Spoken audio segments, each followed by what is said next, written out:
Hello అండి, అందరికీ నమస్కారం. ఈరోజు మనం పులిపాక కనకదుర్గ గారు రచించిన స్టెప్ మదర్ అనే ఓ చక్కటి కథని విందాం. ఇక ఇవాటి కథలోకి వెళ్దాం. సూర్యం బెడ్స్ కమల. బంగారు రంగు కార్డు మీద నీలం రంగు అక్షరాలు అందంగా మెరుస్తున్నాయి. వెడ్డింగ్ కార్డు వంక నిర్లిప్తంగా చూస్తూ ఉండిపోయింది కమల.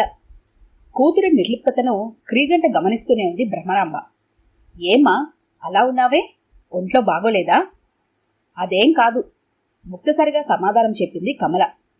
మరైతే అలా డల్గా ఉన్నావే? లాలనగా అడిగింది భ్రమరాంబ. నేనెలా ఉంటే మీకే? విసురుగా సమాధానం చెప్పి అక్కడి నుంచి కోపంగా వెళ్లిపోయింది కమల. కూతురి కోపానికి అర్థం తెలిసిన భ్రమరాంబ మౌనంగా ఉండటం మినహా మరేమీ చేయలేకపోయింది. జగన్నాథం భ్రమరాంబల నలుగురు సంతానంలో కమల మొదటిది. పున్నామనరకం నుండి తప్పించే పుత్ర సంతానం కావాలని నలుగురు ఆడపిల్లలకు తల్లిదండ్రులయ్యారు జగన్నాథం భ్రమరాంబ. నాలుగో పిల్ల పుట్టిన తర్వాత భ్రమరాంబ ఆరోగ్యం బొత్తిగా పాడైంది. దాంతో కొడుకు కావాలనే కోరికకు స్వస్తి చెప్పక తప్పలేదు ఆ దంపతులకు. చాలీచాలని ఆదాయంతో నలుగురు ఆడపిల్లలకు చదువు చెప్పించేసరికి తల ప్రాణం తోకకొచ్చినంత పనయింది జగన్నాథానికి. అలాంటి దిగువ మధ్యతరగతి కుటుంబంలో పుట్టిన కమలకు చిన్నప్పటి నుండి ఆశలు ఎక్కువే. అత్యవసర మార్కులతో డిగ్రీ పాస్ అయిన కమలకు కోరికలకేమీ కొదవలేదు. పెద్ద ఉద్యోగస్తుని చేసుకుని జీవితాన్ని కులాసాగా గడిపేయాలని ఆమె కోరిక. అయితే సామాన్యమైన అందచందాలున్న కమలను చేసుకోవడానికి చిరుద్యోగులు కూడా సుముఖంగా లేకపోవడంతో 25 ఏళ్లు పైబడ్డా ఆమెకు పెళ్లి కాలేదు. అలాంటి సమయంలోనే ఆమెకు సూర్య సంబంధం వచ్చింది. సూర్యానికి ఇదివరకే వివాహమైంది. అతని మొదటి భార్య నళిని చాలా అందమైంది. నళిని అందచందాలు కొంతమంది సినీ దర్శకుల దృష్టిలో వెళ్లడంతో సినిమా ఫీల్డ్లో ఆమెకు కొన్ని ఆఫర్స్ వచ్చాయి. దాంతో తన అదృష్టాన్ని పరీక్షించుకునేందుకు ఆమె సినిమా రంగానికి వెళ్లిపోయింది. భార్య నుండి చట్టరీత్యా విడిపోయిన సూర్యానికి ఓ పాప. ఆ పాప కూడా సూర్యంతోనే ఉండిపోయింది. సూర్యంతో వివాహం కమలకు సుతరాము ఇష్టం లేదు. ఏ సూర్యానికేం తక్కువ? అతనితో పెళ్లి ఎందుకు ఇష్టం లేదు? కూతురు మీద మండిపడ్డాడు జగన్నాథం. రెండో పిల్లవాడిని చేసుకోవాల్సిన కర్మ నాకేం పట్టలేదు, కోపంగా చెప్పింది కమల. నేల విడిచి సాము చేస్తున్న కూతురి మీద ఒక్క క్షణం జాలిపడ్డాడు జగన్నాథం. చూడమ్మా కమల, నీ తరువాత ఇంకా 3 ఆడపిల్లలకు పెళ్లి చేయాలి. ఈ సంబంధం కాకపోతే నేను ఈ జన్మలో నీకు పెళ్లి చేయలేను. అయినా సూర్యానికేం తక్కువ? చక్కగా గవర్నమెంట్ ఉద్యోగం ఉంది. రెండో పెళ్లివాడైనా నీకు అతనికి పెద్దగా వయోభేదం లేదు. నా మాట విని ఈ సంబంధం చేసుకో, మృదువుగా చెప్పాడు జగన్నాథం. భ్రమరామ కూడా కూతురికి నచ్చచెప్పింది. అయిష్టంగానే పెళ్లికి ఒప్పుకుంది కమల. పెళ్లికైతే ఒప్పుకుంది గాని మనసంతా తెలియని ఆగ్రహం, ఆ ఆగ్రహాన్ని ఎవరి మీద వ్యక్తం చేయలేని నిస్సహాయత, ఇలా అనేక భావాలతో సతమతమవుతోంది కమల. ఆమె మానసిక భావాలతో సంబంధం లేకుండా నిరాడంబరంగా పెళ్లి జరిగిపోయింది. పెళ్లైన వెంటనే అత్తగారింటికి వచ్చేసింది కమల. 3 గదుల ముచ్చటైన ఇల్లది. సూర్యం తల్లి రాజ్యలక్ష్మి సౌమ్యంగానే కనిపించింది కమలకి. సూర్యానికి పెళ్లి చేసుకోవటం అస్సలు ఇష్టం లేదు. పాపకు తల్లి లేని లోటు తెలియకూడదని మేమంతా నచ్చచెప్పాకే పెళ్లి కొప్పుకున్నాడు. నిన్ను కోరేదొక్కటే, పాపను ప్రేమగా చూడకపోయినా పర్వాలేదు, సవతి తల్లిలా బాధ పెట్టకు. ఎందుకో చివరి మాట చెప్తున్నప్పుడు గద్గదమైంది రాజ్యలక్ష్మి గొంతు. విన్నట్టు నటించి తలూపింది కమల. అబ్బాయి వస్తున్నట్టున్నాడు. అడుగుల సవడి విని కమలని గదిలో వదిలేసి వెళ్లిపోయింది రాజ్యలక్ష్మి. గదిలో ఒంటరిగా మిగిలిపోయింది కమల. సూర్యాన్ని చూడగానే చప్పున నిలబడింది కమల. సూర్యం చేతిలో ముద్దులోకే 3 ఏళ్ల అందాల పాప. మంచి ఫ్రాకులో అందంగా ముద్దుగా ఉంది. చక్రాల్లాంటి కళ్లతో కమలకేసి కుతూహలంగా చూస్తోంది. మనలో మనకు ఫార్మాలిటీస్ వద్దు, కమలను తన పక్కనే కూర్చోబెట్టుకుంటూ మృదువుగా చెప్పాడు సూర్యం. సిగ్గుతో తలూపింది కమల. అమ్మ దగ్గరికి వెళ్ళు, పాపను కమలకు అందించాడు సూర్యం. అయిష్టంగానే పాపను దగ్గరికి తీసుకుంది కమల. సూర్యం సమక్షం పెళ్లి పట్ల అయిష్టాన్ని తగ్గిస్తుంటే పాప సమక్షం ఆ ఇష్టాన్ని 1000 ఇంతలు చేస్తున్నట్టు అనిపించింది కమలకు. అమ్మా, మా కూలికొస్తావా? కమల మనసులోని ద్వేషాన్ని తెలుసుకోలేని పాప అమాయకంగా ప్రశ్నించింది.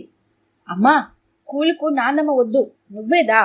నాకు పెరుగన్నం వద్దు, అప్పచ్చి తీసుకుదా. కమలేమీ మాట్లాడకపోవడంతో పాపే వచ్చిరాని మాటలతో తన మనసులో భావాల్ని చెప్పింది. తన కడుపున పుట్టని బిడ్డ అమ్మ అని పిలుస్తుంటే ఒళ్లంతా కారం రాసుకున్నట్లు అనిపించింది కమలకు. కాని సూర్య ముందు ఏమీ అనలేక మౌనంగా ఉండిపోయింది. తమ మధ్య పాప లేకపోతే ఎంత బావుండేది అన్న భావన ఆమెలో మహావృక్షంలా పెరిగిపోయింది. చూస్తున్నావుగా పాప తల్లి ప్రేమ కోసం ఎంతగా అలమటించిపోతోందో. అయినా ఈ పాప గురించి దిగులు పడాల్సిన అవసరం లేదు. నువ్వు వచ్చేసావుగా. ఇన్నాళ్ళు అమ్మే పాపని కంటికి రెప్పలా కాపాడింది. ఇహ ఆ బాధ్యత నీదే నిశ్చింతగా చెప్పాడు సూర్యం. చూడమ్మా కమల, ఇన్నాళ్ళు పాపకు అన్నీ నేనే అయి పెంచాను. కోడలొచ్చింది కదా, ఇహనైనా మనం పల్లెకి పోయి కాస్త స్వచ్ఛమైన గాలి పీల్చుకుందామని మీ మామయ్య గారు ఒకటే గొడవ. ఆయనన్న మాటల్లో నిజం ఉంది కదా, అందుకే మేము మన ఊళ్ళో ఇంటికి వెళ్తున్నాం. అలాగని మిమ్మల్ని ఎప్పటికీ వదిలేసి వెళ్లడం లేదు. వీలైనప్పుడల్లా వచ్చి వెళ్తుంటాం. నా కోరిక ఒకటే, పాపని కన్నబిడ్డలా చూసుకో. వారం రోజుల తర్వాత ఊరికి వెళ్తూ 1000 జాగ్రత్తలు చెప్పింది రాజ్యలక్ష్మి. ఎందుకో ఇల్లంతా తన సొంతమైన ఫీలింగ్ కలిగింది కమలకు. రోజు ఉదయం 9 గంటలకల్లా పాప స్కూల్కి వెళ్ళిపోతుంది. మరో గంటకు సూర్యం ఆఫీస్కి వెళ్ళిపోతాడు. తిరిగి సాయంత్రం 4 గంటలకు పాప ఇంటికి వచ్చే వరకు కమలకు బోలెడంత తీరిక. ఇన్నాళ్ళు చాలీచాలని ఆదాయంతో 4 ఆడపిల్లల మధ్య ఏ కోరికలు తీరకుండా పెరిగిన కమలకు అత్తగారిల్లు స్వర్గంలా అనిపిస్తోంది. చేతి నిండా డబ్బు, కోరినంత స్వేచ్ఛ. ఇదేమిటని అడిగేవారెవరూ లేకపోవడంతో ఆమెకు అడ్డు అదుపు లేకుండా పోయింది. సూర్యం పొద్దుననగా బయటకు వెళ్తే తిరిగి ఏ రాత్రికో చేరుకుంటాడు. ఫ్రెండ్ సర్కిల్ ఎక్కువ అతనికి.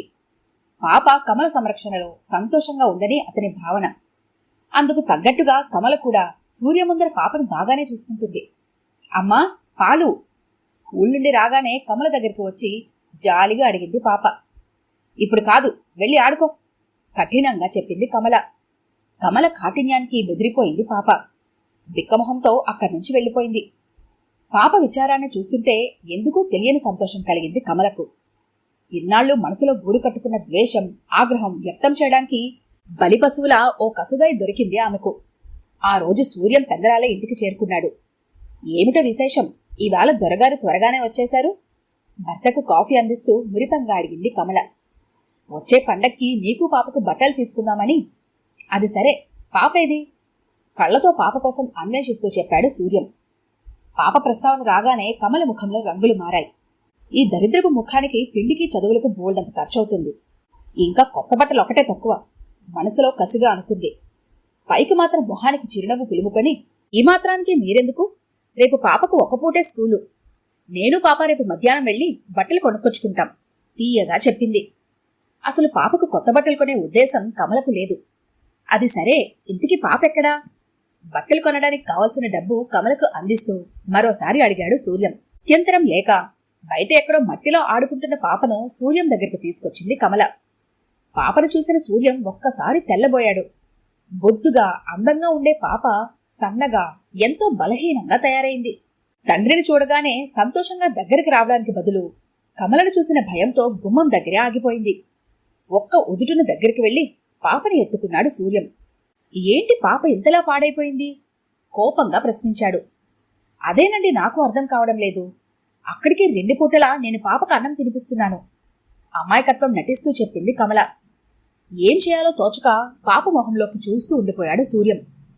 తాను అమ్మ అని పిలుస్తున్న వ్యక్తి తనకు సవతి తల్లని, ఆమెకు తన మీద కాస్తైన కనికరం లేదని, ఎప్పుడో అడుగుబడుగు మిగిలిన 4 బతుకులు తన మొహాన విదిలిస్తుందని, పాలు కావాలని బిస్కెట్లు కావాలని మారం చేస్తే వీపు చెట్లు కొడుతుందని చెప్పగలిగే వయసు పాపకు లేదు.